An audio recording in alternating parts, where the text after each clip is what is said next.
1948 সালে ফেব্রুয়ারি মাস মালাক্কা প্রণালীর কোথাও একা ভাসছে একটি জাহাজ। এই জাহাজটা যুদ্ধজাহাজ নয়, কোনো দেশের শত্রুও নয়। তবুও এই জাহাজ থেকে পাঠানো হলো এমন এক বার্তা যেটা পেয়ে কেউ আর উত্তর পাঠানোর সাহস পায়নি। অল অফিসার্স ইনক্লুডিং ক্যাপ্টেন আর ডেড। তারপর হঠাৎ সব থেমে যায়। এরপর আর কোনো উত্তরও আসেনি।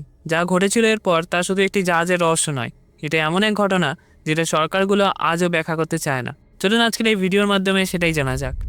1948 সাল, দ্বিতীয় বিশ্বযুদ্ধ শেষ হয়েছে মাত্র 3 বছর।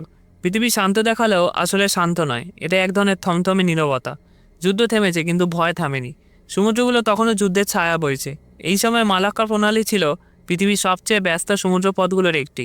এশিয়া আর ইউরোপের মাঝে এই সরু জলপথ দিয়ে প্রতিদিন অসংখ্য জাহাজ যাতায়াত করত। তেলবাহী ট্যাঙ্কার, কার্গো শিপ, পুরনো যুদ্ধজাহাজ, সবাইকে এই পথ দিয়ে যেতে হতো। জায়গাটা এতটাই সংকীর্ণ যে এক মুহূর্তে ভুল মানেই সংঘর্ষ। কিন্তু বিপদ শুধু জাহাজে ভিড় ছিল না, মালাক্কা প্রণালী ছিল কুখ্যাত। হঠাৎ নেমে আসা ঘন কুয়াশা, ভয়ঙ্কর ঝড়, অদ্ভুত স্রোত। দিনের আলোতে অনেক সময় দিগন্ত দেখা যেত না, আর রাতে সমুদ্র যেন অজানা এক কালো গহ্বর। দ্বিতীয় বিশ্বযুদ্ধ পরবর্তী সময়ে এই সমুদ্র আরও ভয়ঙ্কর হয়ে ওঠে, কারণ যুদ্ধ শেষ হলেও অস্ত্র শেষ হয়নি। বহু জাহাজ তখনও বহন করছিল অবশিষ্ট যুদ্ধাস্ত্র, রাসায়নিক কার্গো, এমনকি এমন সব কন্টেনার যেগুলো ভেতরে কী আছে তা জানতো না অনেক নাবিকই। কোথাও কোথাও যুদ্ধকালে ডুবে যাওয়া জাহাজের ধ্বংসাবশেষ ভেসে উঠত। অনেক সময় রাডারে ধরা পড়তো, আবার মিলিয়ে যেত। আর তখনকার নাবিকদের মধ্যে একটা ভয় খুব বাস্তব ছিল, গোস্ট শিপ। এটা কোনো কল্পকাহিনী নয়। যুদ্ধের পরে এমন বহু ঘটনা ঘটেছে যেখানে জাহাজ ভেসে বেড়াচ্ছে, ইঞ্জিন চলছে, আলো জ্বলছে, কিন্তু মানুষ নেই।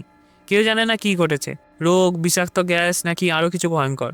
এই ভয় নিয়েই জাহাজগুলো সমুদ্রে নামতো। কিন্তু আজকের মতো তখন যোগাযোগ করা সহজ ছিল না। কোনো স্যাটেলাইটও নেই, কোনো জিপিএসও নেই, কোনো ইন্টারনেটও নেই। সমুদ্রে থাকা একটি জাহাজ কার্যত পৃথিবী থেকে বিচ্ছিন্ন এক দ্বীপ। তখন জাহাজগুলো নির্ভর করত কয়েকটি পুরনো কিন্তু অত্যন্ত গুরুত্বপূর্ণ ব্যবস্থার উপর।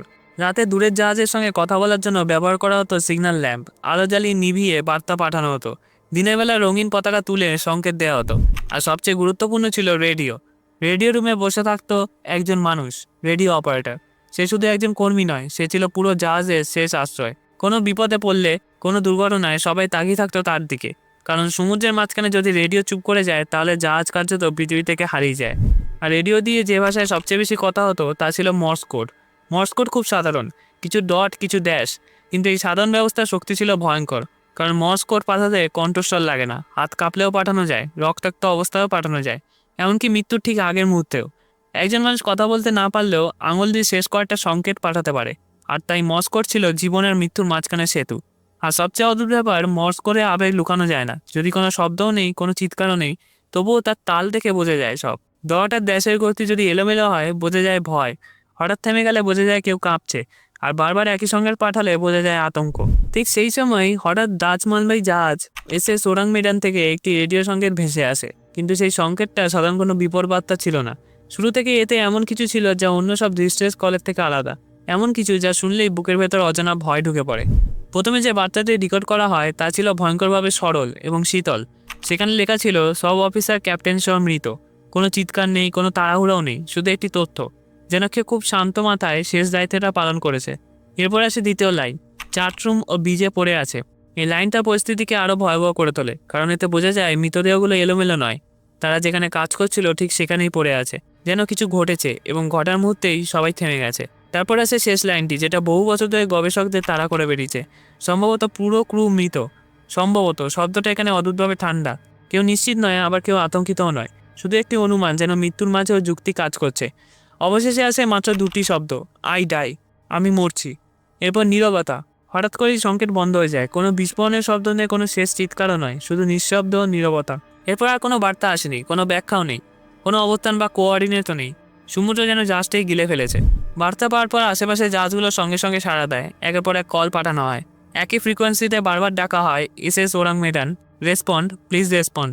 কিন্তু কোনো উত্তর আসে না। সম্পূর্ণ রেডিও সাইলেন্স। আমেরিকান একটি বাণিজ্যিক জাহাজ এসএস সিলভার স্টারকে বাধ্য করে পথ বদলাতে। তারা সিদ্ধান্ত নেয় বার্তার উৎস খুঁজে বের করবে। দীর্ঘ অনুসন্ধানের পর অবশেষে তারা দেখতে পায় একটি জাহাজ, নাম লেখা ওরাং মেডান। দূর থেকে দেখলে জাহাজটি একেবারে স্বাভাবিক মনে হচ্ছিল। কোনো যুদ্ধের চিহ্ন নেই, গোলার আঘাত নেই, আগুনে পোড়ার দাগও নেই। কিন্তু অস্বাভাবিকভাবে ছিল একটি জিনিস, জাহাজটি পুরোপুরি নিশ্চুপ। চিমনি থেকে কোনো ধোঁয়া উঠছে না, ডেকে কেউ নেই, পতাকাও নড়ছে না। সিগন্যাল পাঠানো হয় কিন্তু কোনো উত্তর আসে না। এমনকি বাতাসটাও যেন অস্বাভাবিকভাবে ভারী। উদ্ধারকারী দলের সদস্যরা পরে বলেছিল, জাহাজে পা রাখার আগেই তাদের মনে হয়েছিল কিছু একটা ঠিক নেই। গরম ট্রপিক্যাল অঞ্চলেও তারা অকারণ ঠান্ডা অনুভব করছিল। যখন তারা জাহাজে ওঠে তখনই ভয়ঙ্কর দৃশ্য তাদের জন্য অপেক্ষা করছিল। চারদিকে মৃতদেহ ছড়িয়ে ছিটিয়ে আছে, কেউ আহত নয়, কেউ পুড়ে যায়নি, কেউ জলেও ডুবে মরেনি, কিন্তু প্রত্যেকের মুখে এক অদ্ভুত অভিব্যক্তি, চরম আতঙ্ক। চোখ দুটো বিস্ফারিত, যেন শেষ মুহূর্তে তারা এমন কিছু দেখেছে যা মানুষ দেখার জন্য তৈরি নয়। মুখ খোলা, দাঁত বের করা, যেন তারা চিৎকার করতে চেয়েছিল কিন্তু পারেনি। শরীরগুলো শক্ত হয়ে আছে, কারো হাত উপরে তোলা, কারোর আঙুল আঁকড়ে তোলার ভঙ্গিতে। সবচেয়ে ভয়ঙ্কর বিষয়, জাহাজে কুকুরটিও মৃত, তার দাঁত বের করা, শরীর টান টান। কারেন্টিও যেন এই একই আতঙ্কে মারা গেছে। ব্রিজে গিয়ে তারা ক্যাপ্টেনের দেহ খুঁজে পায়, কোনো লড়াইয়ের চিহ্নও নেই, রক্ত নেই, কোনো আঘাতও নেই। ঠিক একইভাবে রেডিও রুমে পড়ে আছে রেডিও অপারেটরের দেহ। আশ্চর্য বিষয়, রেডিও তখনও কাজ করছিল, অর্থাৎ সেই ভয়ঙ্কর মোর্স কোড বার্তাটি বানানো নয়, সেটি সত্যিই পাঠানো হয়েছিল মৃত্যুর ঠিক আগে।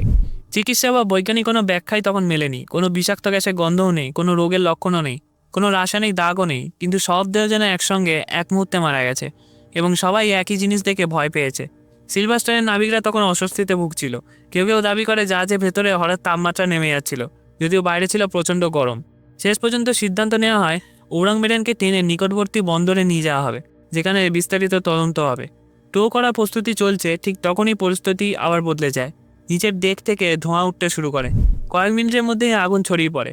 পরিস্থিতি এত দ্রুত খারাপ হয় যে কেউ কিছু বোঝার আগে সিলভার স্টারের ক্রু আতঙ্কে দড়ি কেটে দেয় এবং জাহাজ ছাড়ে। এরপর ঘটে চূড়ান্ত ঘটনা, একটা বিশাল বিস্ফোরণ। ওরাং মেডান দুই টুকরো হয়ে যায় এবং চোখের সামনে সমুদ্রের তলায় তলিয়ে যায়। সঙ্গে সঙ্গে হারিয়ে যায় মৃতদেহগুলো, প্রমাণগুলো এবং সত্যের শেষ সম্ভাবনাটুকু।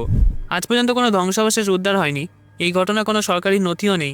ওরাং মেডান নামে কোনো জাহাজের সঠিক রেজিস্ট্রেশনও পাওয়া যায় না। কোনো কার্গো লিস্টও নেই, কোনো বেঁচে ফেরা মানুষও নেই। কেউ বলে এই জাহাজ কখনো ছিলই না, কেউ বলে রেকর্ড হারিয়ে গেছে অথবা ইচ্ছে করে মুছে ফেলা হয়েছে। তারপর আসে নানান তথ্য। কেউ বলে দ্বিতীয় বিশ্বযুদ্ধের পর অবৈধভাবে বহন করা রাসায়নিক অস্ত্র লিক করেছিল। কেউ বলে জাহাজে ছিল মারাত্মক বিষাক্ত কার্গো পটাশিয়াম সাইনাইড বা নাইট্রোগ্লিসারিন। কেউ বলে কার্বন মনোক্সাইড বিষক্রিয়া। আবার কেউ বিশ্বাস করে এটা মানুষের বাইরে কিছু, এমন কিছু যা দেখামাত্র মানুষ মারা গেছে। আরেকদল মনে করে সবচেয়ে সহজ ব্যাখ্যাই সবচেয়ে ভয়ঙ্কর, একটি পরিকল্পিত কভার আপ। সবচেয়ে শক্তিশালী তথ্য অনুযায়ী ওরাং মেডান অবৈধ রাসায়নিক অস্ত্র বহন করছিল। কোনো অদৃশ্য গ্যাস হঠাৎ ছড়িয়ে পড়ে, ক্রু বুঝে ওঠার আগে আতঙ্কে ও বিষক্রিয়া মারা যায়। আগুন ও বিস্ফোরণ ঘটে প্রমাণ মুছে দেওয়ার জন্য, ইচ্ছাকৃত বা দুর্ঘটনাবশত। সন্দেহবাদীরা বলে গল্পটা হয়তো সংবাদপত্রে অতিরঞ্জিত হয়েছে, সময়ের সঙ্গে সঙ্গে বিবরণ বদলেছে, কিন্তু তারা একটা বিষয়ও অস্বীকার করতে পারে না, মর্স কোড বার্তাটি বাস্তবে ছিল। একাধিক জাহাজ সেটি শুনেছিল। আজও এই কাহিনী মানুষকে তাড়া করে বেড়ায়। একটি জাহাজ যা মৃত্যুর আগে কথা বলেছিল, একজন মানুষ যে শেষ মুহূর্তে শুধু বলতে পেরেছিল আই ডাই। কোনো উত্তর নেই, কোনো প্রমাণও নেই, কোনো সমাপ্তিও নেই, কারণ সমুদ্র অনেক গোপন লুকিয়ে রাখে। কিন্তু কখনো কখনো সে একটি রহস্যকে চিৎকার করতে দেয়, শুধু একবার। এই ভিডিওটা যদি ভালো লাগে তাহলে এই ভিডিওগুলো দেখুন, সাবস্ক্রাইব করুন চ্যানেলটা এরকম আরও ভিডিও দেখতে। আশা করি ভালো লাগবে। দেখা হচ্ছে আরেকটা ভিডিওর সাথে। ধন্যবাদ।